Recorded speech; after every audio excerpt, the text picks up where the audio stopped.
Le jeu de toc. C'est un jeu qui ressemble aux petits chevaux, mais qui est beaucoup plus stratégique. Et selon les plateaux, on peut jouer de 2 jusqu'à 8 joueurs. Et on peut jouer individuellement ou en équipe de 2.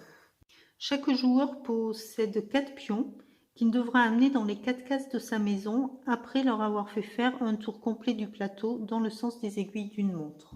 En début de partie, chaque joueur reçoit également 5 cartes qui lui permettront de déplacer les pions. Une fois les cartes distribuées, le talon est déposé au centre du plateau, face cachée. Les joueurs jouent à tour de rôle dans le sens des aiguilles d'une montre.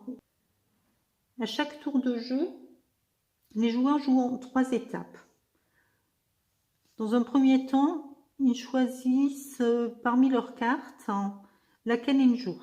La déposent face visible à côté du talon.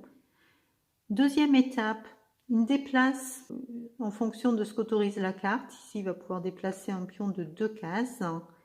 Et enfin, ils piochent une carte dans le talon et ils passent la main.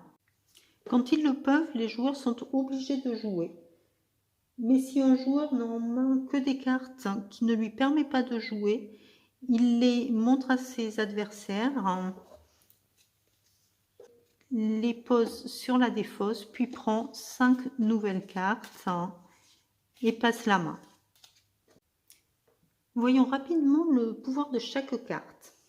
D'abord, il y a 3 cartes seulement qui permettent d'entrer un pion en jeu, c'est l'As, le Joker ou le Roi. La couleur n'importe peu, on ne tient compte que de la valeur des cartes. Donc As, Joker et Roi permettent d'entrer un pion en jeu. Mais ils ont chacun d'autres pouvoirs. Le 1 permet donc soit d'entrer un pion en jeu, soit d'avancer un pion d'une case. Le Joker va permettre d'avancer un pion de 18 cases, 17, 18. Et en plus, le joueur qui a déposé un joker peut, s'il le souhaite, rejouer, mais il n'est pas obligé. Le roi, lui, va permettre de déplacer un pion de 13 cases, 12, 13, et le roi, en plus de déplacer un pion de 13 cases, permet de capturer tous les pions qui sont sur son passage et de les renvoyer au départ.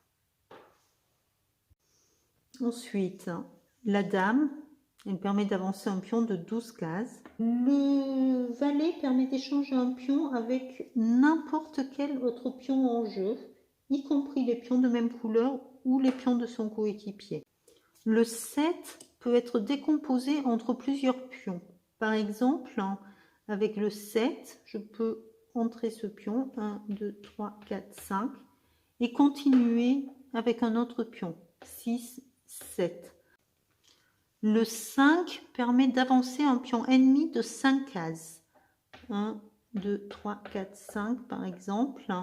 Je fais passer l'arrivée du pion qui devra refaire un tour de plateau. Donc le 5 est particulièrement intéressant quand un pion est prêt à rentrer. Il ne permet en revanche pas de déplacer ses propres pions ni les pions de son coéquipier.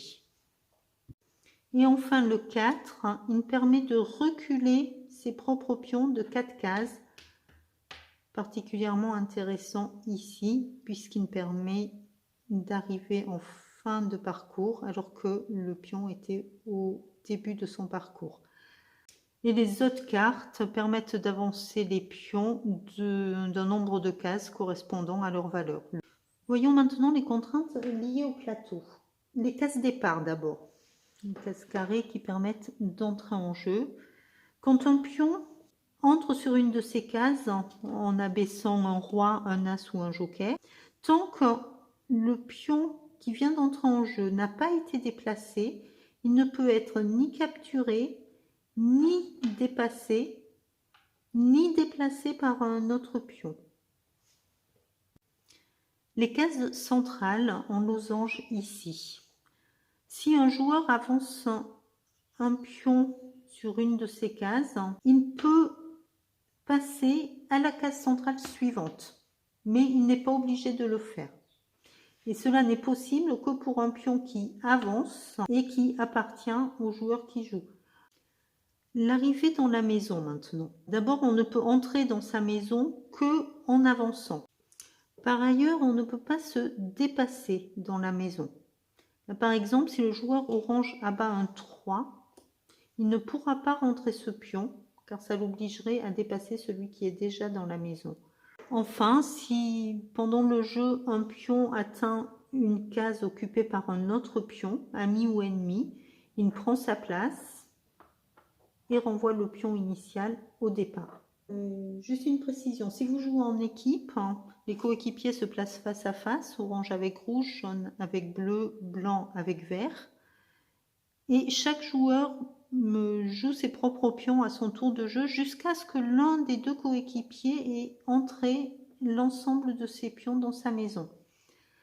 À partir de ce moment-là, le joueur qui a entré ses pions continue à jouer à son tour de jeu, mais au lieu de jouer ses propres pions, il joue les pions de son coéquipier.